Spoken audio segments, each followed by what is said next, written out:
You know, the carpet cleaning wand is probably the single most important piece of equipment for a carpet cleaner. Why is that? That's because this is what they use day in and day out to clean and dry and do a great job, so they get the big 3 R's: the repeats, the reviews, and the referrals, right? However, you want to make sure that it's working optimally, and you also want to make sure you know how to use it. Really, there's a little more to it than meets the eye. So what I'm going to do is show you how to assemble the wand, how to disassemble the wand, and how to maintain the wand. For the most part, you never have to assemble it because our wands come completely assembled. Where other manufacturers, you have to comes in pieces and you got to put it together because it's coming from China. Where ours are coming from America, they're American made. We have them in swivel, we have them in non-swivel. We got a couple of moving components. There's a few things you need to know, like how to grease it. I'm going to walk you through that. I'm going to have Ed downstairs do a complete video for you. Also, how to adjust the handle so it fits you properly. The temperature gauge. There's a filter up in here. I want to show you where this filter is. You've also got your jets down here, how to take them off and clean them, how to take your glide off if necessary. But for the most part, this doesn't have a pin in it like other 2-piece wands where they have to have a pin inside of it. Ours is set where the head is bored out, so you hardly ever have to take the glide out or worry about getting clogged. But however, a couple little features in here you want to know about how to maintain the wand, so that way you are performing as a consummate professional. So let's take a look now. Okay, make sure when you get your new wand to unwrap it very carefully. Make sure you don't cut it or anything like that. Then take the time, anytime you want to wipe down this beautiful powder coat, just go ahead and use a microfiber towel. That's all we use. It does a great job. Probably the most important thing to do is just to keep the wand swivel greased. All you need to do, and by the way, we carry a very small batch grease on hand you can get from us, and you only need 1 or 2 pumps. Just pump it right in there, disconnect it, and you only need to do this about every 90 days or so. Okay, a little point to remember on this nipple here for the grease zerk, you want to make sure it's clear. Sometimes they get a little stuck, so you can take a little ice pick like this, and Ed could push it in there and show you how it's nice and clear, so that's clear. That way when you add in grease, it's not just not pumping and filling up in there. And when you're filling it up with grease, you just want to put enough pumps in there where the head starts to stiffen up a little bit, and you're good to go. Probably the only other thing to go wrong on a swivel wand, or any wand for that fact, is your hoses. And these little short hoses, they are constantly moving. There's no doubt about it. So after a couple of years, you might have a problem with them. And they're not that hard to change. All you need to do is start down by the manifold. Notice that starting by the manifold. Loosen that one right there because it's a swivel. And then you can go ahead and loosen the other end and it'll come right off there for you. Just take your time, make sure that you don't scratch anything up. Hold everything in place. Notice how Ed went ahead and grabbed the hold of the block there, so that really helps a lot. And he takes it on off of there, and we're going to show you how to put it back on in a couple of minutes. Here's a cool little trick for go ahead and adjusting your manifold, or I should say your jets. Some people like them to glance right off the back of the glide, and some people like them to hit right directly on the carpet. That's your choice. But by using this little putty knife, it does a great job holding it in place. We have a very large block on there in the back, and that works really well. Then we carry the hoses. We carry all these parts in stock, so you never have to go without anything if some odd occurrence happens. Remember, when you're replacing this hose, you have to remove the handle also. Okay, now it's going to go ahead and reinstall the manifold. Notice he showed you the swivel end. That's going to go in there second. You're going to go ahead and get the non-swivel end in first. And you want to take some Teflon tape, wrap it around real good. This just prevents leaks. Sometimes you can use it without tape, but I highly recommend using some tape or some pipe putty or something of that nature, but we prefer Teflon tape. Take your time, get it started first by finger. You want it finger tight, then after that, go ahead and tighten it up. And you don't need to go super snug, you just want it snug enough where it won't leak. And really the way the hoses are, they'll kind of fit right into position if you need to take it off for some odd reason. And then of course right afterwards you want to take the time and go ahead and put the swivel end in. Notice Ed's working it around, getting right into place. Now you can go ahead and start the swivel in. Notice how easily it goes in. If you try to do it the other way around, it will not work and it will drive you crazy. So just follow that procedure right there. It'll go right in. And again, snug it, but don't over tighten it. It's just not necessary. Okay, now we're going to show you how easy it is to take the glide on and off. Now I like to take a towel and wrap it around the screwdriver. Ed's pretty good at it, but I never want to scratch anything, so I like to be extra careful. And really, rarely do you ever have to take the glide off. Really, the only reason you might want to take it off is just to replace it, and these glides will last, 1, 2, or 3 years, depending on how much use that you give it and how it's treated. On top of it, when you go to put it back in, you can heat it, but remember, really all you need to do is just press it in, maybe hit it gently with a rubber mallet. Sometimes you might crack a sight glass by moving it around, you just never know, or hitting some furniture. However, it is deeply embedded into the wand, so more than likely it's very difficult to damage. But over time, it's going to have to be replaced because you're going to just have debris, sand and grit flowing through there, and it might not be as clear as possible. Well, it's very simple to change. Just go ahead and take out these little Allen screws, lift it up, and be gentle when you're lifting it out of there so you don't do any damage to the threads or anything. Take the screws, put them back in position, and gently move the screws in. Don't overdo it because you want to make sure they're going in nice and even and you don't strip the threads. It's really simple to replace, and we keep them in stock all the time.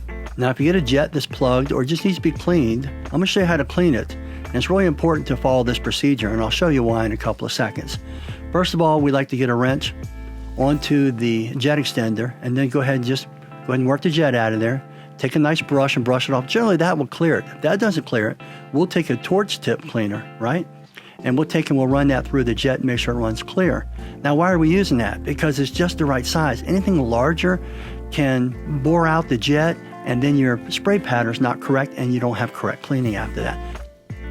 Okay, while you're there, it's a good idea to go ahead and take off your non-drip jet extenders. It's a good idea to do this type of routine maintenance at least once a month. Now, you notice there's a little Allen screw in there, so you want to take that Allen screw, and I believe it's metric. You want to go ahead and pop that out of there. And what you're going to find is a little spring and a ball, and you want to make sure that you don't lose those, okay? So work in a good spot, hold on to those, clean those real well, put them back in there in the same pattern that you took them out, rinse it all out, make sure it's nice and dry and clean, set it up inside there, and you can add a little something if you want to, maybe a little bit of WD-40 for water displacement, but it's not really necessary.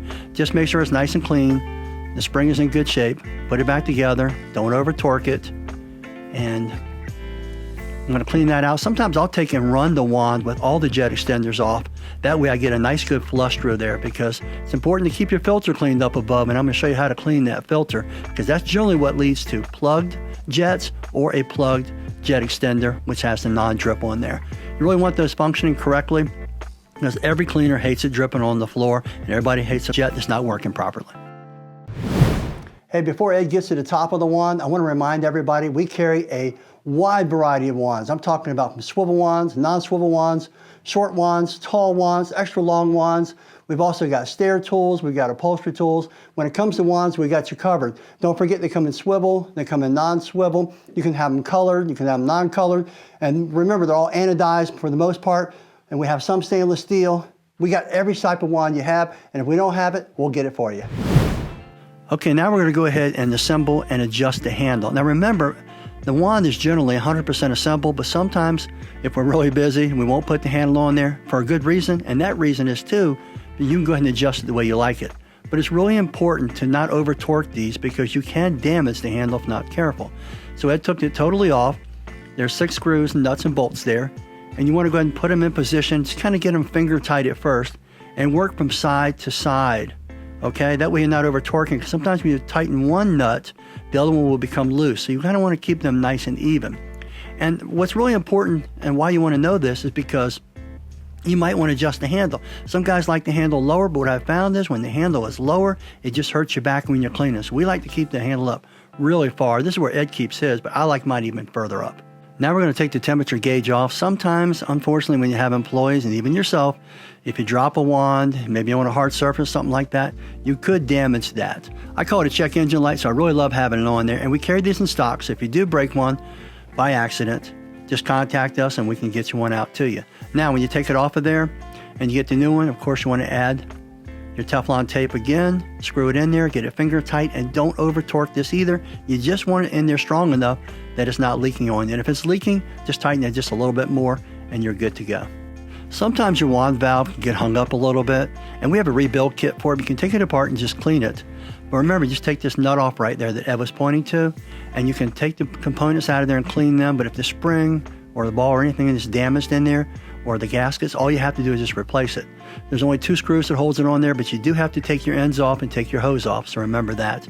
Okay, now here's something that's often overlooked, and that is cleaning your filter. But a lot of guys don't even know there's a filter there or where it's located. So notice Ed's taking it off, and it's right behind your soft touch trigger valve. You go ahead and take that out of there, clean it off real good. We like to brush it, washing the side of a sink, and then take an air compressor ideally.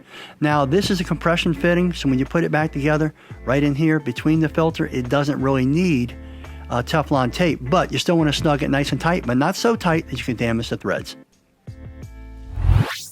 Okay, well, hope you enjoyed that video of how to maintain and assemble if necessary. But remember, like I said at the beginning of the video, our wands come fully assembled. However, sometimes we leave the handle off so you can adjust it just the way you like it. Yeah, I know you can buy your wands just about anywhere, right? However, most of them, like I said, are made in China, and the parts are hard to get. We carry all the parts in stock. You never have to worry about that. Nobody has more 5-star reviews than we do. Independent reviews, I think we're around 6,000 or 7,000 5-star reviews right now. So if you have a problem, I'll be glad to help you. I've heard some horror stories where people have bought the wands. If you're going to buy it, make sure you buy it by credit card. If you're buying from other manufacturers, sometimes they never deliver and just keep your money. And sometimes you have to walk on pins and needles around some of the manufacturers, because if you upset them, they won't sell you parts. Fortunately, a lot of our parts will interchange, or we can get you the part if necessary, because we're all about mind-blowing quality and knock your socks off customer service here at tmfshop.net. Well, I really appreciate all the support. If you wouldn't mind, please join our YouTube channel, our Instagram, our TikTok, and we have the largest Facebook group. As a matter of fact, we just crossed 20,000 members on our private Facebook. Though we have about 4 or 5 different Facebook groups. Truck Mount Forums, Carpet Cleaning Professionals is the largest with over 1,000 posts a day, and we'll be glad to help you with wands, methods, processes, you name it, pricing, anything you need to know. We try to keep that private among ourselves, so it's a big mind meld between all of us professionals. Well, I'm Rob Allen with Truck Mount Forums. Remember, we operate off the law of reciprocity. I believe if I help you become successful, you'll help me become successful, and I truly appreciate it. Have a great day.